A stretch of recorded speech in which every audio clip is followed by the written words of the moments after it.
राम भाई। देखो बोर्ड में होमोलोगस सीरीज से सवाल ना पूछे इस चीज की पॉसिबिलिटी बहुत कम है, तो इसलिए आज हम होमोलोगस सीरीज को कवर करेंगे। इससे पॉसिबल जो भी सवाल है उनको भी हम डिस्कस करेंगे। सबसे पहले चीज आसान भाषा में समझते हैं कि सर होमोलोगस सीरीज है क्या। देखो चार बातें लिखूंगा मैं इसके बारे में, कृपया करके आप चारों को याद रखें। होमोलोगस सीरीज में सबसे पहली चीज कि सेम फंक्शनल ग्रुप होगा।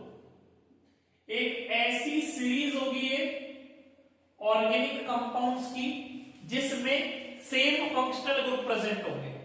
जैसे कि अगर मैंने बोला कि ये होमोलोगस सीरीज है अल्कोहल की, तो भैया उसमें बस अल्कोहलिक फंक्शनल ग्रुप ही प्रेजेंट होगा। ठीक है, जैसे मैंने बोला कि आपके पास होमोलोगस सीरीज है एल्डिहाइड की, तो उसमें बस एल्डिहाइड फंक्शनल ग्रुप ही प्रेजेंट होगा, कोई दूसरा फंक्शनल ग्रुप नहीं आएगा। तो होमोलोगस सीरीज में फंक्शनल ग्रुप सेम होता है। दूसरी बात, जिन बच्चों को अगर ये पता है कि फंक्शनल ग्रुप क्या होता है, फंक्शनल ग्रुप केमिकल प्रॉपर्टी को रिप्रेजेंट करता है।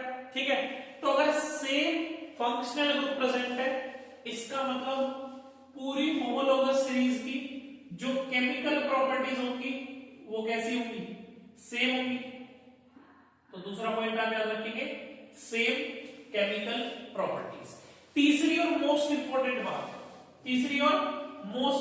बात, होमोलोगस सीरीज में हर सक्सेसिव मेंबर मतलब हर नेक्स्ट मेंबर के बीच में जो डिफरेंस होता है वो किसका होता है, CH2 का डिफरेंस होगा। मतलब एक कार्बन और दो हाइड्रोजन का डिफरेंस होगा। अभी एग्जांपल देंगे आपको सब समझ में आएगा।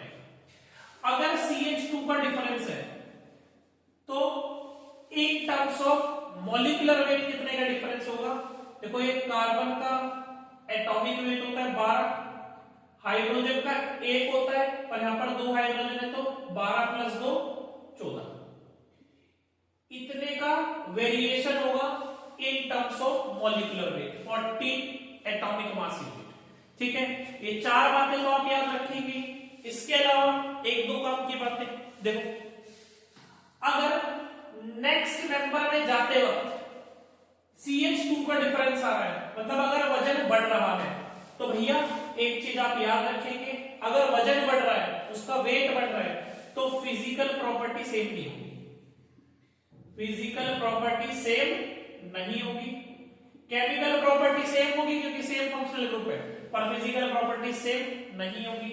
जैसे कि पेपर में सवाल पूछता है बेटा कि अगर आप नीचे की तरफ जा रहे हो तो मॉलिक्यूलर वेट बढ़ रहा है, अगर नीचे की तरफ जा रहे हो तो मॉलिक्यूलर वेट इंक्रीज कर रहा है, अगर मॉलिक्यूलर वेट बढ़ेगा तो नीचे की तरफ जाने पर बॉइलिंग पॉइंट और मेल्टिंग पॉइंट भी इंक्रीज करेगा। पूछा हुआ है बोर्ड में सवाल, उसका BP और MP दोनों क्या होंगे, नीचे की तरफ जाने पर बढ़ेंगे। ये पांचों 6 जो मैंने यहां बात लिखी है होमोलोगस सीरीज से रिलेटेड, ये आपको पता होनी चाहिए। अब मैं एग्जांपल से आपको थोड़ा सा समझाने की कोशिश करता हूं। ठीक है, देखो स्क्रीनशॉट ले लेना इसका।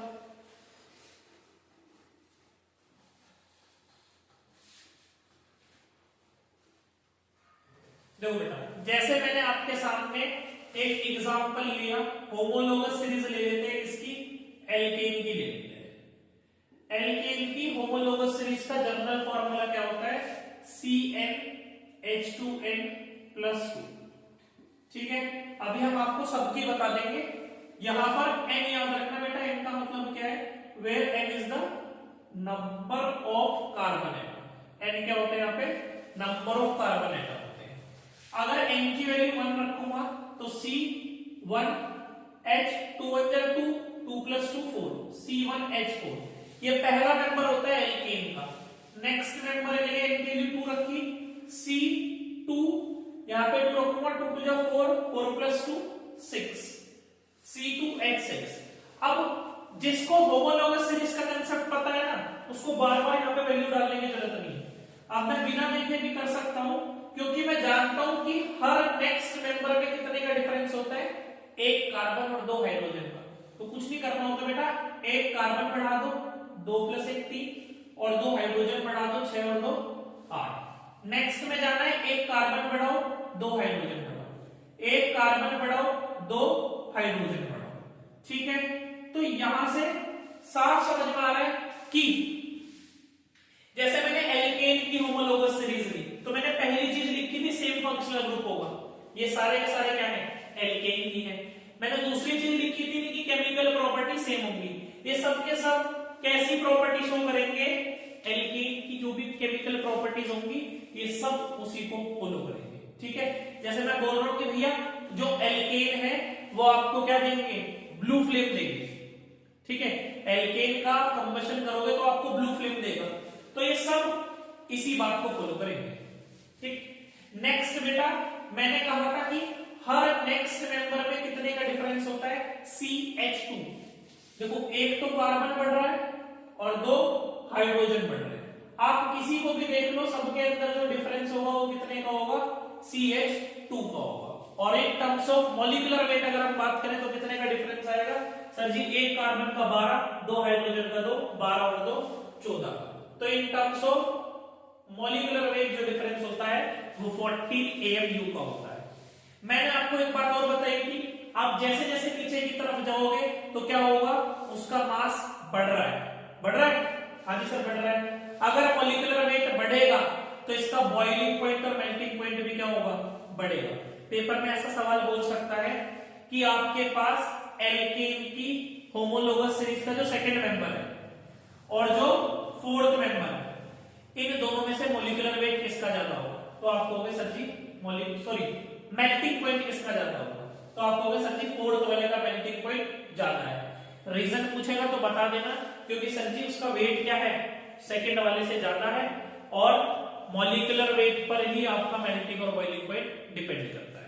अब एक लास्ट चीज जिसमें बच्चों को जनरली समस्या आती है, देखो एल्केन, एल्कीन, एल्काइन, इनकी होमोलोगस सीरीज का तो हम लोग जनरल फॉर्मूला याद रख लेते हैं, मगर अगर मैं अल्कोहल, कीटोन, एल्डिहाइड का पूछूं तो शायद आपको नहीं पता होगा। तो इसको आसान भाषा में याद करेंगे, आपको बस मेरे साथ 2 मिनट और टिकना है, होमोलोगस सीरीज आपका बिल्कुल क्रिस्टल क्लियर हो जाएगा।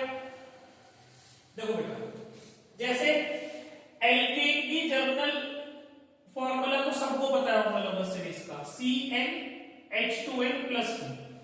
एल्कीन का भी सबको पता है और एल्काइन भी, ये तीनों तो जनरली बच्चों को याद रहते हैं, CnH2n और CnH2n-2। मगर अगर मैं आपसे कहूं कि भैया एल्कोहल का बताओ, एल्डिहाइड का बताओ, कीटोन का बताओ, तो बच्चों को इसमें समस्या आती है, नहीं आएगी समस्या। तुम्हें बस मेरी 1-2 बातों पे ध्यान देना है। देखो एल्कोहल सबको जनरली पता होगा, एल्कोहल हम किसको बोलते हैं, OH ग्रुप को बोलते हैं, ठीक है। क्या एल्कोहल में कहीं डबल बॉन्ड आता है, तुम कहोगे नहीं सर डबल बॉन्ड नहीं आता, सिंगल बॉन्ड आता है, ठीक है। तो अगर इसके अंदर सिंगल बॉन्ड आता है तो ये सिंगल बॉन्ड वाली ही जर्नल फॉर्मूले को फॉलो करेगा। सिंगल बॉन्ड मतलब एल्कीन वाला, लिख दो CnH2n+2। मगर सर एल्कोहल में ऑक्सीजन आता है, तो बेटा आप यहां पर एक एक्स्ट्रा ऑक्सीजन भी लिख लो, ठीक है। ये हो गया एल्कोहल का होमोलोगस सीरीज का जनरल फॉर्मूला, अप्लाई करके देख लेना, कहीं दिक्कत नहीं आने की, ठीक है। एल्डिहाइड और कीटोन दोनों को समझ लो। देखो एल्डिहाइड और कीटोन दोनों में ये वाला बॉन्ड प्रेजेंट होता है, C डबल बॉन्डेड हो, डबल बॉन्ड आ गया सर जी। अगर डबल बॉन्ड आ गया तो ये किसकी बात मानेगा, ये एल्कीन की बात मानेगा। लिख दो एल्कीन का जनरल फॉर्मूला CnH2n, यहां भी लिख दो CnH2n। सर बस एक प्रॉब्लम है, डबल बॉन्ड तो होता ही है मगर ऑक्सीजन भी होता है, तो बेटा यहां पर आपको एक ऑक्सीजन भी लगाना पड़ेगा। पहली बात क्लियर हो गई, ठीक है। दूसरी बात समझो, आप कहोगे सर आपने तो एल्डिहाइड और कीटोन दोनों का जनरल फॉर्मूला सेम लिख दिया। हाँ जी, दोनों का जनरल फॉर्मूला सेम ही होता है। जिनका फॉर्मूला सेम हो उनको हम लोग क्या बोल रहे थे, आइसोमर। जी हाँ, एल्डिहाइड और कीटोन दोनों आइसोमर होते हैं। आगे 11वीं में जाके आप लोग पढ़ोगे, इनको फंक्शनल आइसोमर्स कहते हैं हम लोग, इनको हम लोग फंक्शनल आइसोमर्स कहते हैं। एक बच्चा ये बोल रहा है कि सर जी आपने कार्बोक्सिलिक एसिड का तो लिखा ही नहीं, लिख देते हैं। जिसको कार्बोक्सिलिक एसिड का समझना है वो भी समझ लो। देखो कार्बोक्सिलिक एसिड जो होता है उसके अंदर आपको ग्रुप मिलता है C double bonded O OH। Sir ji यहां पर भी डबल बॉन्ड प्रेजेंट होता है, तो बेटा ये भी एल्कीन की बात मानेगा, ये भी एल्कीन की बात मानेगा, कह दो ना CmH2n। मगर इसके अंदर एक नहीं सर, दो ऑक्सीजन होते हैं, तो बेटा आपको ऑक्सीजन कितने लेने पड़ेंगे? दो। ठीक है, लास्ट और बहुत इंपॉर्टेंट बात, देखो एल्केन जो होता है, यहां पे जहां भी मैंने N लिखा है ना, N का मतलब नंबर ऑफ कार्बन है। एल्केन की सीरीज 1 से स्टार्ट होती है, एल्कीन की 2 से, एल्काइन की भी 2 से, एल्कोहल की भी 1 से, एल्डिहाइड की भी 1 से, कार्बोक्सिलिक एसिड की भी 1 से। जो सबसे इंपॉर्टेंट है, इस बात पे प्लीज ध्यान दे लेना, कीटोन की होमोलोगस सीरीज का जो पहला मेंबर होता है वो N=3 से स्टार्ट होता है। वेरी इंपॉर्टेंट, फर्स्ट मेंबर जो होता है वो N=3 से स्टार्ट होता है। देखो आपको भी समझ में आएगा मैं क्या कहना चाह रहा हूं। पेपर में आपसे सवाल बोलेगा कि आप हमें कीटोन की होमोलोगस सीरीज का सेकंड मेंबर बताओ, तो बच्चा क्या करता है, सेकंड मेंबर देखते ही N की वैल्यू 2 और यहाँ पे N की वैल्यू 2 रख के बता देगा कि ये होता है। पर कीटोन की सीरीज का जो पहला मेंबर होता है उसमें 3 कार्बन होते हैं, तो दूसरे मेंबर में कितने होंगे? 4।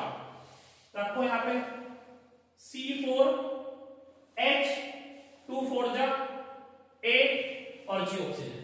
ये है कीटोन की होमोलोगस सीरीज का सेकंड मेंबर C4H8O। आप कमेंट बॉक्स में मुझे इसका नाम बताना, IUPAC नेम, और हो सके तो इसका स्ट्रक्चर भी बना के दिखाना। अगर वीडियो बढ़िया लगी हो तो बेटा चैनल को लाइक शेयर सब्सक्राइब जरूर कर देना। जय हिंद, जय भारत।